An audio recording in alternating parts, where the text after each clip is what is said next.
हिंदू धर्म में उन्हें आत्माएं, प्रेत और पिशाच, ईसाई धर्म में डेविल या स्पिरिट और इस्लाम धर्म में जिन्नों के नाम से जाना जाता है।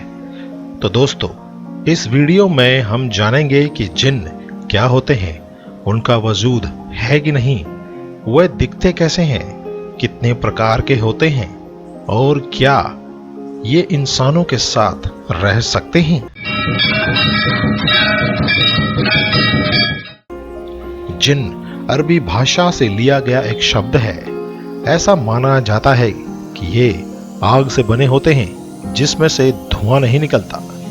ये बहुत शक्तिशाली माने जाते हैं। ये अपने आप को गायब कर सकते हैं, हवा में उड़ सकते हैं। ये अच्छे भी होते हैं और बुरे भी। ऐसा माना जाता है कि ये भविष्य को देख सकते हैं। जिन्न इंसानी दुनिया से दूर रहना पसंद करते हैं। अक्सर सुनसान पड़ी हवेलियों या खंडहर घरों में ये रहते हैं। इसलिए यदि आप इन जगहों पर जा रहे हैं तो सावधानी से जाएं।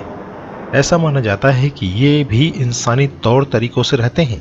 ये आपस में शादी करते हैं, इनके भी बच्चे होते हैं और ये अक्सर मानवीय शक्ल बनाकर ही रहते हैं। ऐसा माना जाता है कि इनके पास भी आयतों की शक्ति होती है जो मौलानाओं के पास होती है।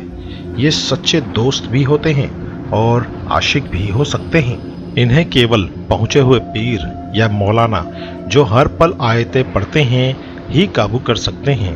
साधारण मौलाना को तो ये मिनटों में परास्त कर सकते हैं। अब आपको बताते हैं कि जिन्नों के कितने प्रकार होते हैं।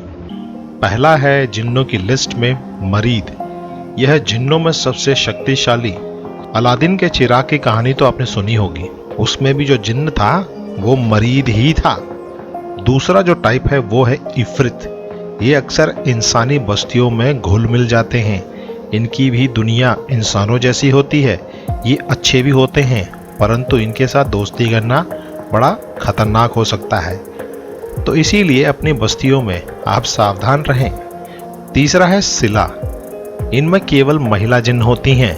ये अक्सर कम दिखती हैं और ये बहुत खूबसूरत और दिमागदार भी होती हैं। चौथा है दोस्तों घूल। ये अक्सर कब्रिस्तानों के आसपास रहते हैं और इंसानी मांस को खाते हैं, इसीलिए ये इंसानों के लिए खतरनाक जिन्न होते हैं। बेताल भी एक प्रकार का जिन्न ही होता है। आपने बेताल पच्चीसी, विक्रम बेताल जैसे कहानियां जरूर टीवी में देखी होंगी। उसमें भी जो बेताल होता है वो एक जिन्न ही होता है। ये अक्सर पेड़ों पर उल्टे लटकते पाए जाते हैं। अब बात करते हैं कि जिन्नों को क्या पसंद है। दोस्तों, अक्सर जिन्नों को सफ़ेद रंग की चीज़ों से प्यार होता है, बट वो डिपेंड करता है कि वो किस प्रवृत्ति की होती हैं। अगर जिस घर में लंबे समय तक साफ सफाई और पूजा पाठ जैसे धार्मिक कार्य नहीं होते तो उस घर में रूहानी शक्तियों का कब्जा हो जाता है और अक्सर जिन्नों का होता है और इतनी आसानी से वो उन स्थानों को छोड़ते नहीं हैं। जिन्न दोस्त की भाषा को समझ सकते हैं और अपनी दोस्ती के खातिर वो कुछ भी कर सकते हैं। अगर जिन्न अच्छी प्रवृत्ति का हुआ तो उसे बातों से मनाया जा सकता है। अगर वह जिद्दी निकला तो उसे पार करना आसान नहीं होता, वह आपके लिए खतरा बन सकता है। तो दोस्तों, अब आपको कुछ तरीके बताते हैं जिससे आप यह पहचान सकेंगे कि आपके इंसानी बस्ती में कोई अदृश्य शक्ति तो नहीं है।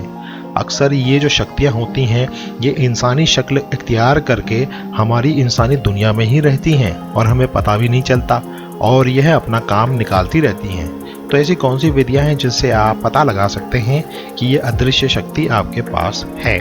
तो पहला जो तरीका है वो है प्रेत आत्माओं की पलक नहीं झपकती। उनकी आंखों को देखने में ऐसा लगता है कि वे शून्य में घूर रहे हों। अच्छी आत्माओं की आंखों को देखने पर आपको अच्छा महसूस होता है और जो बुरी आत्माएं होती हैं उनकी आंखों को देखने से आपको एक अजीब सा एहसास लगता है।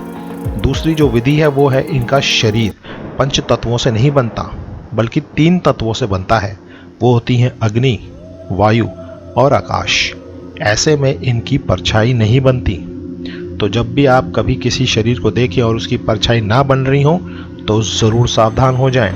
तीसरा है ये धरती के गुरुत्वाकर्षण से मुक्त होते हैं, इसीलिए इनके पैर कंप्लीटली ज़मीन पर नहीं टिकते, ये थोड़ा सा ज़मीन से ऊपर ही रहते हैं। चौथा है दोस्तों, ये आईने में नज़र नहीं आती, क्योंकि इनके ऊपर से लाइट रिफ्लेक्ट होकर ही नहीं आती, तो इसीलिए आईने में भी नज़र नहीं आती। तो ये कुछ विधियाँ थी जिनसे आप पता लगा सकते हैं कि कोई जिन या और कोई अदृश्य शक्ति आपके आसपास तो नहीं है। तो दोस्तों, आपने इस वीडियो में जिन्नों के बारे में कुछ जानकारी प्राप्त करी। मेरा बस आपसे यही आग्रह है कि इनको इनकी दुनिया में रहने दें, इनकी दुनिया के साथ छेड़छाड़ ना करें और सावधान रहें।